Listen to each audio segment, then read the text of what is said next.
Tell me if it's raining. Oh, I know. Let's do something where we can work but not have to necessarily use too much wood, yeah? All right, let's get to it, kid. Pardon the audio on that, but it was way too cute to not include. If you guys don't know, I've partnered up with QUIKRETE until May of this year to bring you some easy DIY concrete projects, and today is no different. I have bought some things from the dollar store to make some molds. If you don't want to DIY your own with wood, you want to get some duct tape, a measuring tape, a Sharpie, and a sander or a hammer for vibration, something to mix your QUIKRETE in, and then obviously the QUIKRETE mortar mix that I have been using since the beginning of this series. Now, you can use whatever containers you have on hand, but you want one larger and one smaller obviously to fit within it, but you do want to measure the depth of which your larger container goes to, because you don't want to push your smaller one to the bottom and make a big like concrete donut essentially. You want to level up like an inch to give some sort of base to your bigger storage container, the actual thing that is going to be the container itself, and then make a guideline on the smaller container that you're pushing within the wet concrete as a stopping point. Mix your concrete up to a slurry. While you pour that into the base of the concrete, like the actual concrete storage container, you want to go ahead and double check that with what you are pressing into it and make sure that it's not overflowing, and just fill it up till you get right to the line. Before, I've used rocks to like weigh down the middle of what I need to be pushing into that concrete, but I decided to opt for some duct tape and push it down till it's level on all sides to let it dry for a couple of days or overnight. I'll show you all my results in a second. If you've worked with DIY concrete projects before, you know you want to kind of give some vibration to get all the air bubbles out. That can be via sander like you see here, or a hammer, or some sort of shaking, but make sure you get them all out and adjust the tape as necessary if it loosens. Left this overnight to dry, got too excited to demolish it, and this is what happened.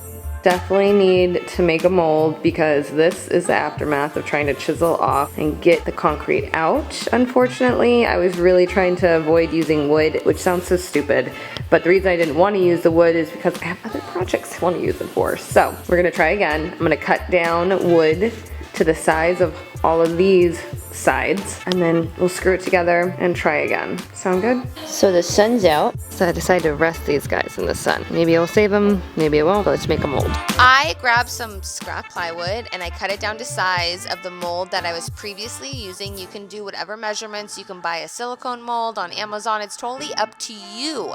But I just had to work with what I had on hand. So I cut that all down to 4 sides and a base. I decided to clamp and screw those together. I did not wood glue because you want to be able to take this apart. So, like I said before, you don't have to do this. You can do the other way and purchase a mold, but if you have wood on hand, if you have a drill and you have something to cut the wood with, why not?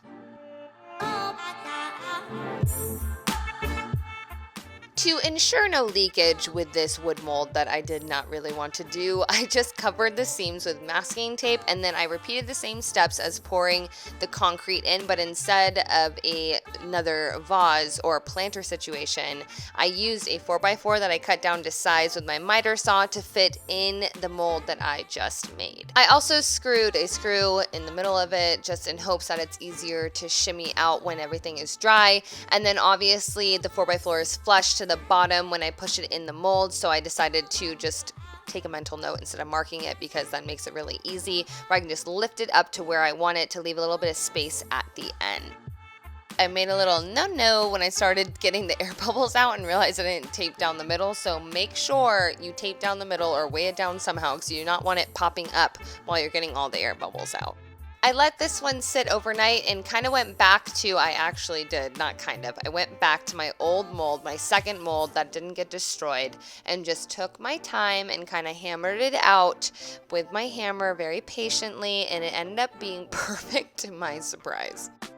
I used a smaller chisel to work around the mold. This kind of defeats the purpose of having a mold because you're destroying it, but that is okay. We live and we learn, my friends. Moving on, we start chiseling the top off because we want to even out the sides, which brings my next tool into use is the level. You want to make sure that while you're chiseling the sides that you're making it level, so when you put on your top, it's not wonky.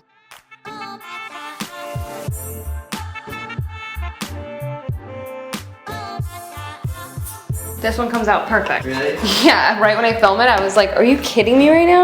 I'm all jacked, but it might be a good DIY. Pushing forward, I decided to just stick with it and not give up. I leveled out the sides, and then once I did, I traced that onto a piece of wood that I liked best, and then cut out a top on my miter saw that fit it perfectly. Actually, it was a little bit bigger because what we're gonna do is flip it upside down, trace the excess, and sand it down by hand to fit perfectly, because your girl, she hasn't really got a hang on routing, and it just seemed like a lot for this project. But again, comment down below. Sharing is caring in this DIY world, so let me know what you'd be doing differently in this DIY, because you're bound to inspire somebody else with a different technique. Well, so this was the first one. It's a little bit messed up. The second one ended up being perfect. I let that sit for 3 days, but that was way too long for me for that first one. That was like only 2 days. I'm going to try to save it.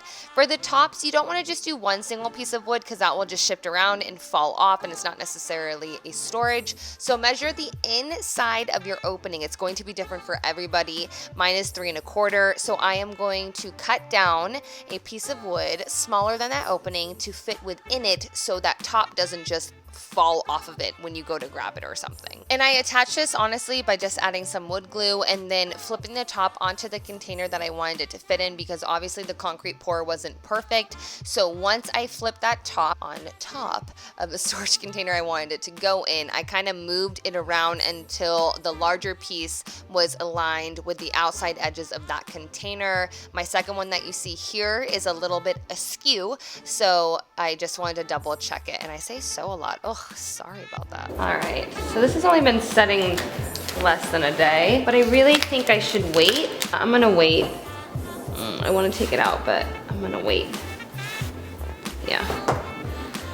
This was sitting for less than 24 hours. I just didn't feel comfortable yet, so I moved on to my DIY fix for that one that was all messed up. I had some clear rocks on hand from previous DIYs. I decided to break apart with a hammer and then glue onto the surface that was all messed up on my QUIKRETE container with E6000 and a paintbrush.